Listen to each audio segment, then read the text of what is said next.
Economic Development Cohort has chosen Kyle Fryling to come to give the address for that cohort. Kyle, will you come up please and share with us what the spirit of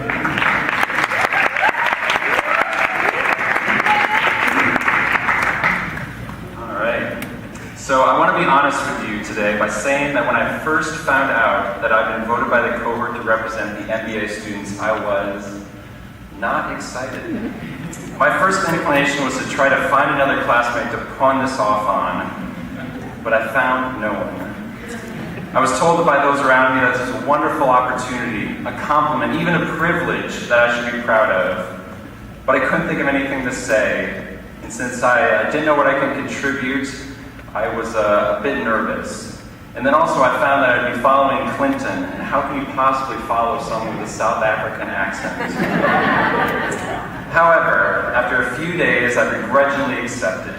So my next step is, I had to figure out what I would say. Who should I choose as my audience? Should I orient my speech to my peers here in the front row and attempt to teach them something new that hasn't been covered in our coursework? That didn't seem the best use of time. Should I instead summarize 30 credits of coursework to the members of the audience to show them what we have learned?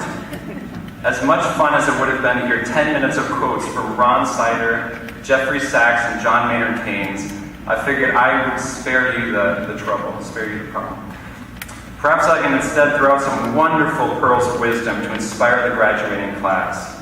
For inspiration of my own, I watched loads of graduation and commencement videos online, realizing that most of these videos, or most of these speeches, are chock full of fluff, cliches, and platitudes meant to motivate the bright young minds sitting in the front row, while at the same time provide an opportunity for the speaker to demonstrate that they know big words, like platitude. These speeches included phrases like, be true to yourself. As you go forth into the world, follow your dreams. You are the future. This is the first day of the rest of your life. This is not the end, but a beginning. And today we are standing in a doorway, looking out towards the threshold of tomorrow. Wow, impressive, right? Yeah, include some sappy song lyrics so you got yourself a quality commissioning speech.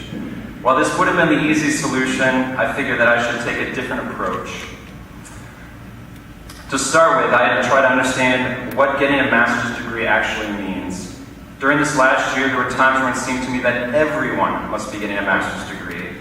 With me taking classes here and my wife in seminary, it seemed that practically everyone I knew was in graduate school. Yet, it seemed that this possibly couldn't be true. So to put this all in context, I did what any good MBA student would do. I found statistics.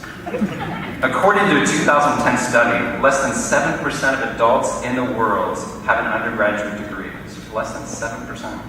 Unfortunately, I wasn't able to find the figures for graduate degrees. Perhaps this would make a good PhD thesis topic. But I would venture to say that only a small portion of those graduates go on to get a master's degree. This means that by us getting this degree, we represent a small group of individuals who have attained this high level of education. Think about that for a moment. That is something to be proud of. We've all been led here for different reasons. Some of us felt a strong tug by God over time, over years, to come to this place at this time. Others felt more like they stumbled into here, while some, even now, can't explain how their life transpired to bring them to this room here today. Yet one thing that unites this cohort of students, we've all been blessed with opportunities that most of the world does not get. God has brought us all here for a reason. As we spent these months together learning and growing, we became more acutely aware of the pain and suffering that exists within this world. Our stories and backgrounds vary greatly, but one thing that brings us together is that we all came to this place to learn how to better love God and love our neighbor. In this room today is a cohort of students that has the talents, passion, and now education to tackle these problems. We are representatives of a uniquely gifted and equipped group. We make the impossible possible. We can be proud of that, very proud of that. Here's something to focus on as you think back over these last few months spent together, and as you look ahead to the remaining courses and then into an uncertain future. The world is full of suffering and problems. We're all well aware of that. You don't need me to tell you. It seems overwhelming. It seems never-ending. Focus on one. Find one problem out there. Focus your time, your talent, and your energies towards this one problem. Dedicate your life to solving this one problem, and trust in God to do the rest. We've had our eyes open to the needs that surround us, but at the same time, we have also been equipped with the tools to meet those needs. My challenge is that with humility and steadfastness, you go out and serve others. I will leave you with the same challenge that I was given during my undergraduate graduation at Seattle Pacific University by the President Philip Eaton. God bless you, each one of you, as you move from this ceremony out into a world that desperately needs what you have to offer.